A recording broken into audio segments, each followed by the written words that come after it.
SSC CGL 2026 की तैयारी में लगे हैं। ये यकीनन एक बड़ा चैलेंज है, पर टॉपर्स के एनालिसिस पे बनी एक क्लियर और असरदार स्ट्रैटेजी से इसे क्रैक किया जा सकता है। आज हम इसी 4 पिलर स्ट्रैटेजी को समझने वाले हैं। मैं समझ सकता हूँ। बाजार में इतनी सारी किताबें हैं, ऑनलाइन इतनी सारी स्ट्रैटेजीज हैं कि कंफ्यूज होना बहुत स्वाभाविक है। वाकई ये सब देखकर लगता है कि आखिर शुरू कहाँ से करें। और जानते हैं, ये एक बहुत सीरियस प्रॉब्लम है। प्रेप ग्राइंड का एक एनालिसिस बताता है कि लगभग 58% एस्पिरेंट्स गलत स्टडी मटेरियल पर अपने कीमती महीने बर्बाद कर देते हैं। तो आज का ये डिस्कशन इसी प्रॉब्लम को सॉल्व करेगा, ताकि आपकी मेहनत और आपका टाइम दोनों सही डायरेक्शन में लगें। ठीक है, तो चलिए अब सीधे मुद्दे पर आते हैं। हमने इस पूरी तैयारी को 4 मजबूत पिलर्स में बांट दिया है। ये 4 पिलर्स आपकी तैयारी की नींव बनेंगे। पहला, सही स्टडी मटेरियल चुनना। दूसरा, स्पीड और एक्यूरेसी पर काम करना। तीसरा, मॉक टेस्ट का सही एनालिसिस करना। और चौथा, इन सबको मिलाकर एक मजबूत एक्शन प्लान तैयार करना। चलिए सबसे पहले और सबसे ज़रूरी पिलर से शुरू करते हैं, सही स्टडी मटेरियल। देखिए, अगर आपकी शुरुआत ही सही किताबों से होना तो समझ लीजिए आधी लड़ाई तो वहीं जीत ली। तो सवाल ये है कि कौन सी किताबें असल में काम करती हैं। ये जो आप देखने वाले हैं, ये कोई रैंडम लिस्ट नहीं है। ये डेटा 300 से ज़्यादा टॉपर्स के एनालिसिस से निकाला गया है, जिन्होंने 75 से ज़्यादा स्कोर किया है। तो ये एक ट्राइड एंड टेस्टेड फॉर्मूला है। अब देखिए, दिलचस्प बात यह है कि टॉपर्स कुछ गिनी चुनी किताबों पर ही भरोसा करते हैं। क्वांट्स के लिए राकेश यादव की 7300 प्लस सबसे ऊपर है। क्यों? क्योंकि इसमें एसएससी पैटर्न के 7300 से ज़्यादा सवाल हैं। रीजनिंग के लिए किरण पब्लिकेशन की किताब को गोल्ड स्टैंडर्ड माना जाता है। इंग्लिश के लिए एसपी बख्शी ग्रामर और प्रैक्टिस के लिए बेस्ट है। और जनरल अवेयरनेस के लिए ल्यूसेंट की जीके आज भी सबकी पहली पसंद है। क्वांटिटेटिव एप्टीट्यूड के लिए एक बहुत ज़रूरी बात, बहुत से लोग आर एस अग्रवाल की किताब से शुरू करते हैं, लेकिन टॉपर्स का एनालिसिस बताता है कि इसके सिर्फ 45% सवाल ही एसएससी पैटर्न से मैच करते हैं। वहीं दूसरी तरफ राकेश यादव की 7300 प्लस पूरी तरह से एसएससी फोकस्ड है।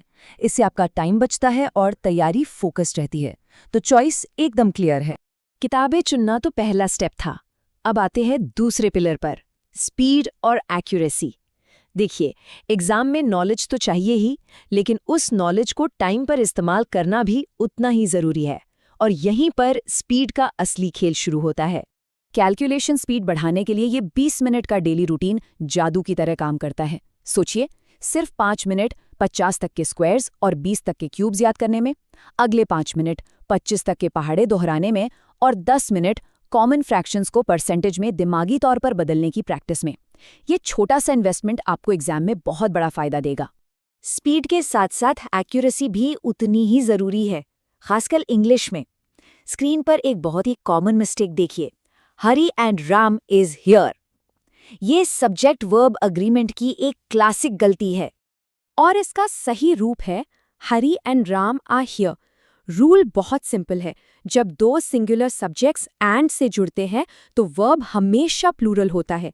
ये एक ऐसा नियम है जिस पर एसएससी बार बार सवाल पूछता है। चलिए एक और आम गलती देखते हैं जो एडजेक्टिव से जुड़ी है। He is senior than me. सुनने में शायद ये ठीक लगे, लेकिन ग्रामर के हिसाब से ये गलत है। सही वाक्य है he is senior to me. बस इतना याद रखना है कि सीनियर, जूनियर, सुपीरियर जैसे एडजेक्टिव्स के बाद दैन नहीं बल्कि टू का इस्तेमाल होता है। ये छोटे छोटे रूल्स आपके स्कोर में बड़ा फर्क ला सकते हैं। तो अब हम पहुंच गए हैं तीसरे पिलर पर, जो शायद सबसे ज्यादा नजरअंदाज किया जाता है, मॉक टेस्ट का एनालिसिस। सिर्फ मॉक टेस्ट देना ही काफी नहीं है, असली इंप्रूवमेंट तो उसके सही एनालिसिस से ही आता है। टॉपर विश्वजीत मान की ये सलाह सोने जैसी है।